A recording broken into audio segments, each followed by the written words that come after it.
Здравейте!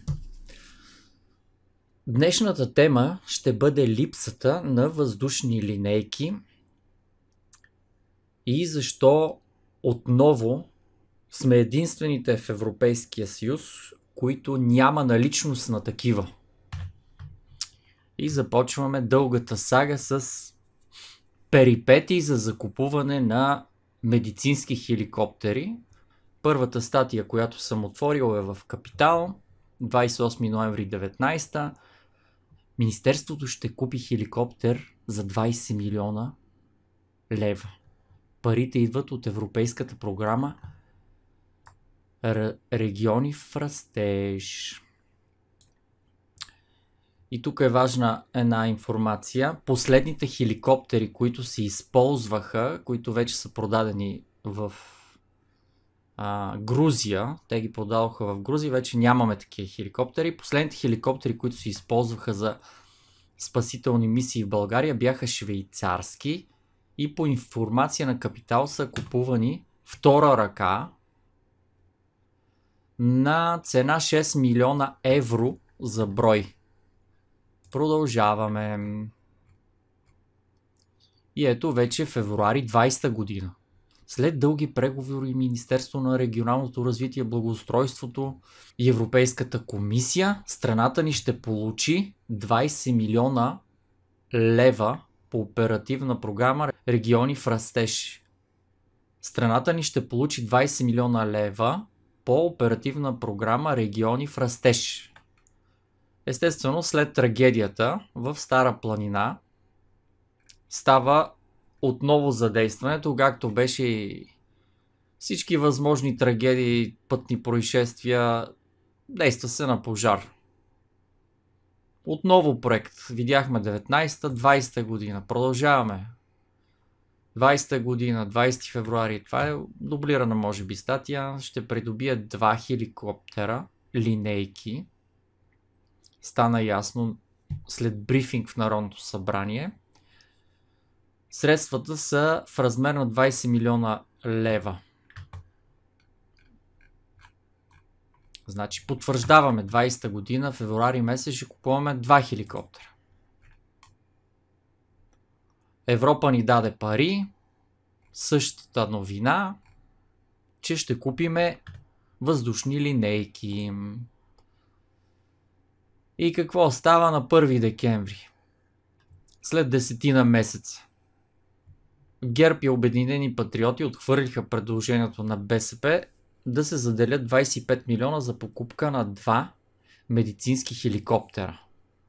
Значи 22 месец имаше случай с трагедия в Стара планина и се задействаха на пожар. Мина и отмина. България е единствената, отново сме уникални единствена, с нашия успешен политик Борисов, е единствената страна в Европейския съюз без летящи линейки.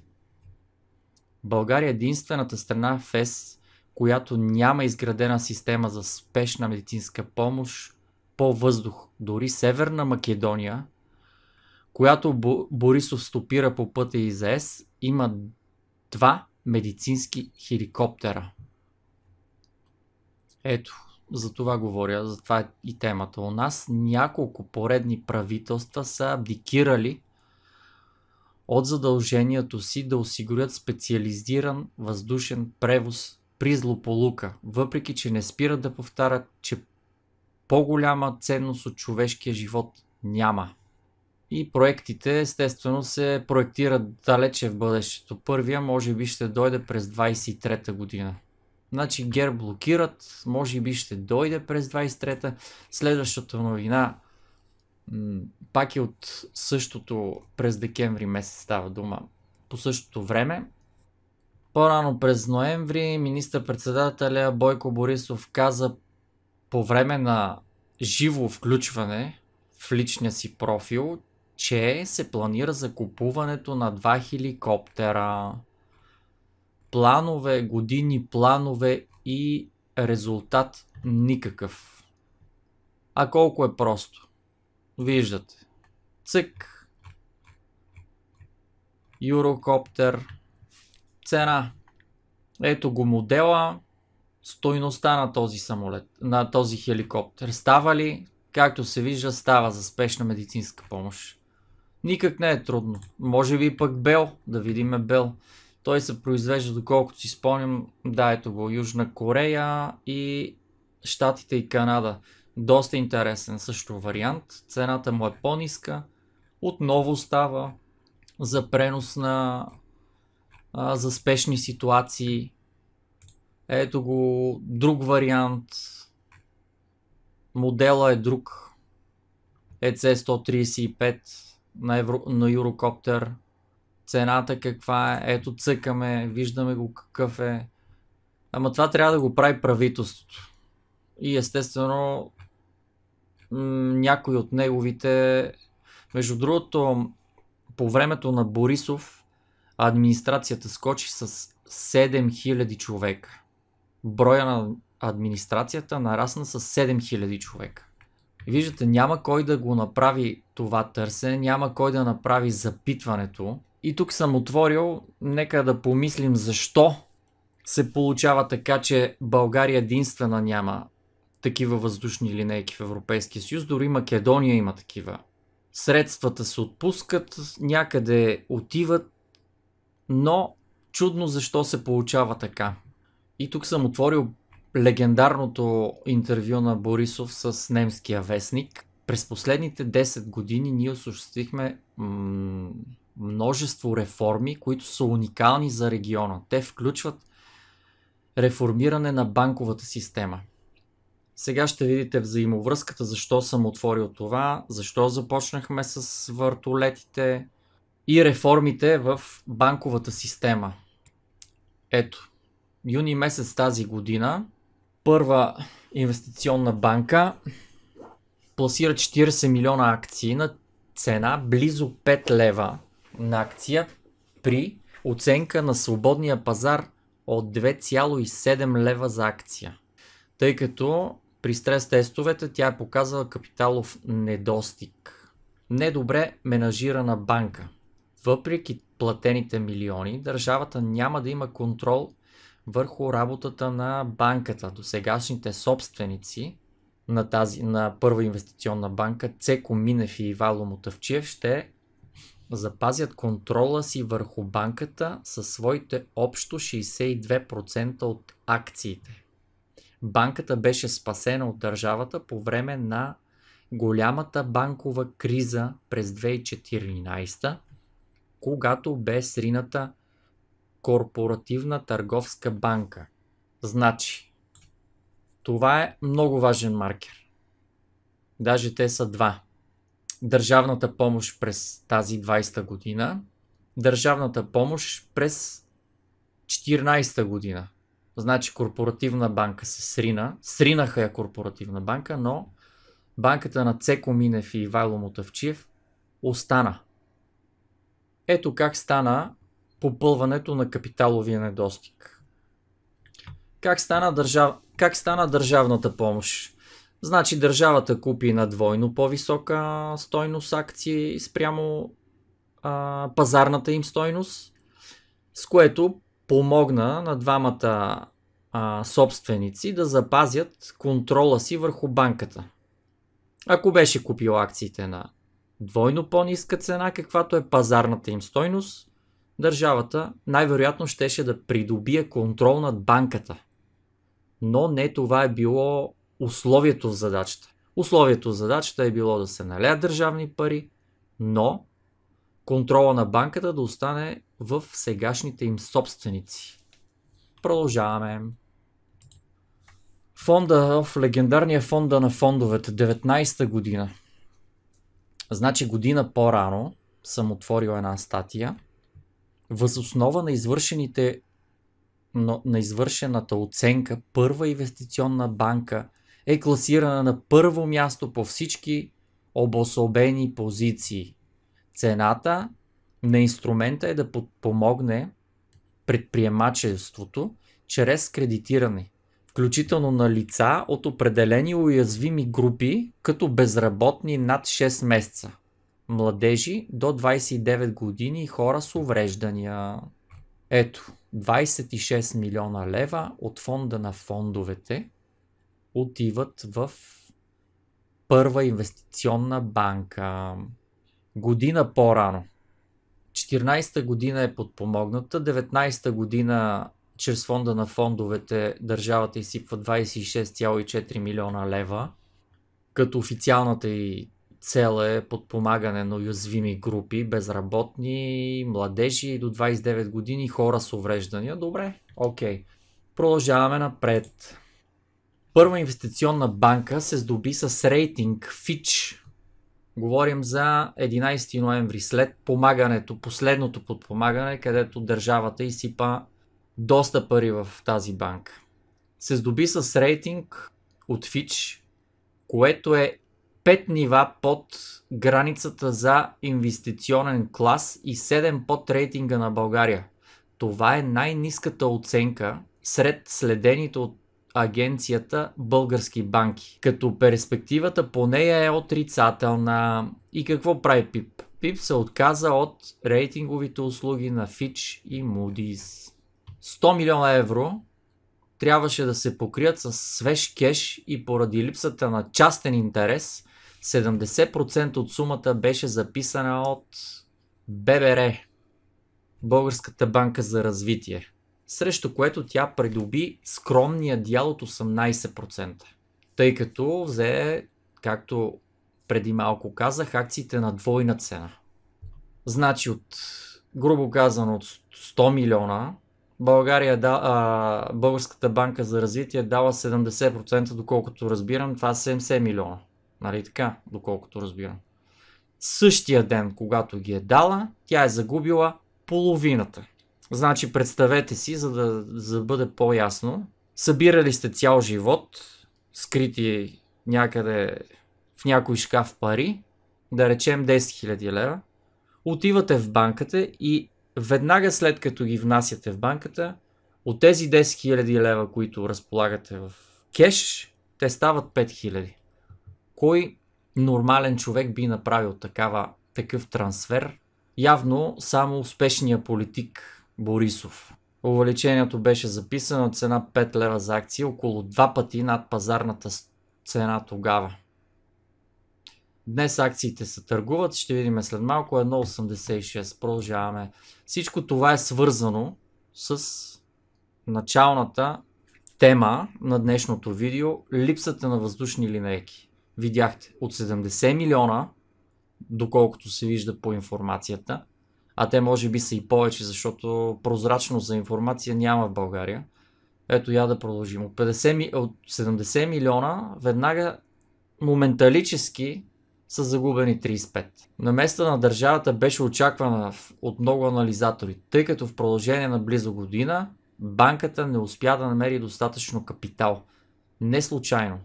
Зле менажирана банка, за втори път 14-та година е помогнато, 19-та също не може да си покрие лошия менеджмент с достатъчно капитал.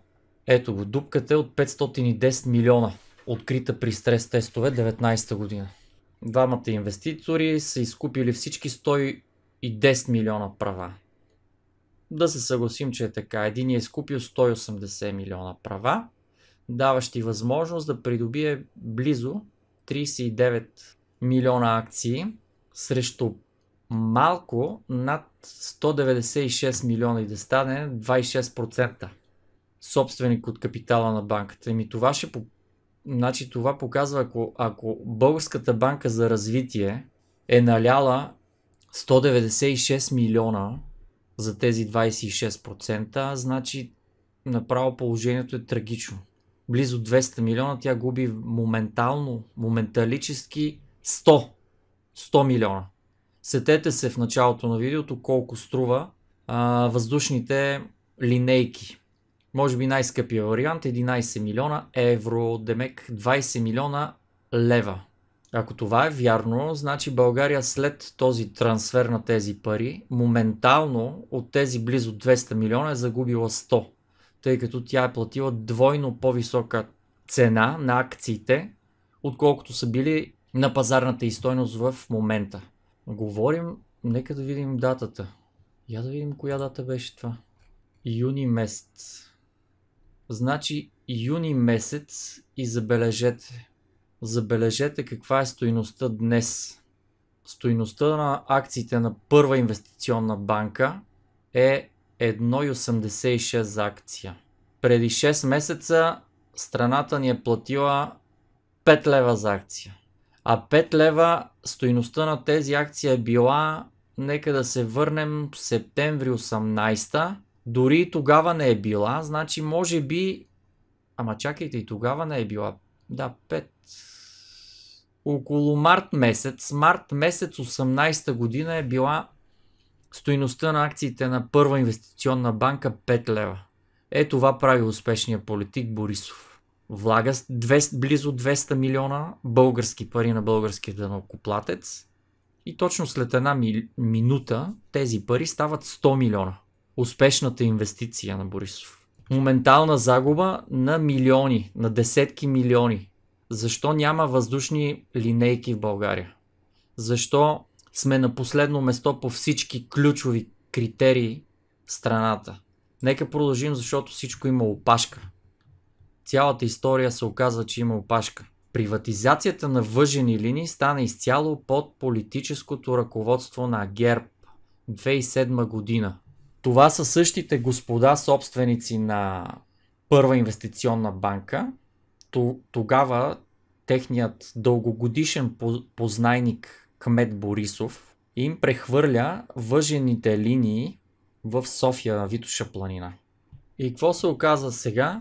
Че пряко отговорен за процедура, конкурс и фактическата приватизация е именно този надзорен съвет на Софийска общинска агенция за приватизация, избран с мнозинството на ГЕРБ, с участието на настоящия кмет на София, госпожа Фандъкова, като лична квота на Бойко Борисов. Далечната 2007 година става това. Виждате какво е състоянието на този приватизиран обект. Въжени линии. Какво е състоянието? Същото е състоянието и на Първа инвестиционна банка. Но още 2007 Борисов удря рамо на тези хора. Това са същите хора. Цеко Минев и другия господин. И 2014 също. И 2020 вече апотеоз на успешния политик. Да инвестираш държавни средства на данъкоплатеца на всички нас и една минута след тази инвестиция тя да намалее наполовина. И се чудиме къде отиват парите за въздушни линейки. Ето вижте отново. Това са стойността на акциите на тази прословута банка. В момента са 1,8 лева за акции. А са били някога, 18-та година, преди 2 години, половина даже бих казал, на цена 5 лева. Това не пречи на Борисов да ги купи на двойна цена, с което да загуби половината от инвестициите.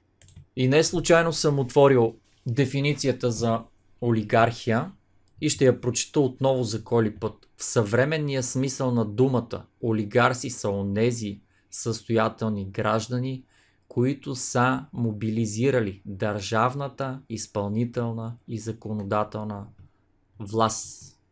Така Борисов се бори, успешният политик се бори с олигархията и прави инвестиции от наше име, с наши пари в частни проекти. Ето ги двамата собственици на Първа инвестиционна банка. Цеко Минев и Вало Мутафчиев. От 2007 до 2020, а може би и преди това, Борисов има дълги взаимоотношения с тези господа. И виждате с такъв вид инвестиции къде се намира държавата ни и защо сме единствени в Европейския съюз, които нямат въздушни линейки.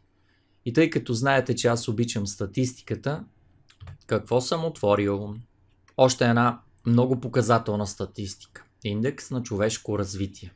Видяхме на миналото видео по индекс за корупция, по ръст на доходите и по регулация на бизнес. България беше на дъното на Европейския съюз Попълваме си информацията с този индекс. Оценката, която се дава на всяка страна е теглото на очаквана продължителност на живота, образование, равнище на доходите в тази страна. Индексът е стандартното средство за измерване на нивото на благосостояние и най-вече на детското благополучие. България, според българската версия, но тя не е много актуална, затова ще отворим английската версия. Защото винаги там са апдейтите по-добри. Същия индекс за 19-20 година е. Този файл е за 19 година. Къде се намира България? Естествено, ето я на 56-то место между Уругвай и Панама. Като си направих труда да изброя, преди нас са 36 страни от Европа. 36 страни от Европа. И другите страни са вече от целия свят, Израел, Япония и така нататък. Отново сме на дъното и по тази класация. Успешният политик Борисов. И накрая в заключение към днешното видео ще кажа, че през тази година, 20-та, се борехме срещу вируса, а явно следващата 21 година ще се борим с паразитите. Не случайно съм отворил тази снимка. Това са всички служби, ключови служби. Главен прокурор, бивш главен прокурор Компи, господина от ДАНС, военно разузнаване, този дето се снима гол и изпрати снимки в Брюксел, който отговаря за военно разузнаване. Този господин е за външно разузнаване. Заслужават да споменавам имената им. Това са паразитите, срещу които ще се борим, защото те са калинките на Борисов. Тези паразити задръстват меридианите в тялото, а това са магистралите за енергията, както казват на изток, чи или ци. И тези паразити блокират като големи мазни тромби тези важни пътища за протичане на енергията в тялото на държавата. От 20 години успешният политик Борисов се репродуцира и почти е убил гостоприемника чрез неговите аватари във всички държавни структури и за това говорят всички статистики без изключение, които съм пускал до сега, включително и днешната. И макар, че преди изборите ще излязат всякакви бостански плашила, откровенни мутри, агитки, анализатори, социолози, математици, социални антрополози и всякакви други и ще ни убеждават, че паразитите всъщност са макрофаги и те ще ни пазят, както по време на мутрите, ще ни пазят от рекет, пазят кавички. Само да вметна, макрофагите са белите кръвни телца, които пазят тялото от инфекции. С това уточнение. В крайна сметка 2021 година ще реши две съдби. Тази на България и тази на паразитите. И най-накрая ще отприщи дълго сдържаната и застояла енергия държавния организъм. 2020 година фокусира вниманието, а 2021 ще приключи един дълъг цикъл на безвластие, корупция и манифест на обикновения простак, облечен с кралски одежди. Благодаря за вниманието.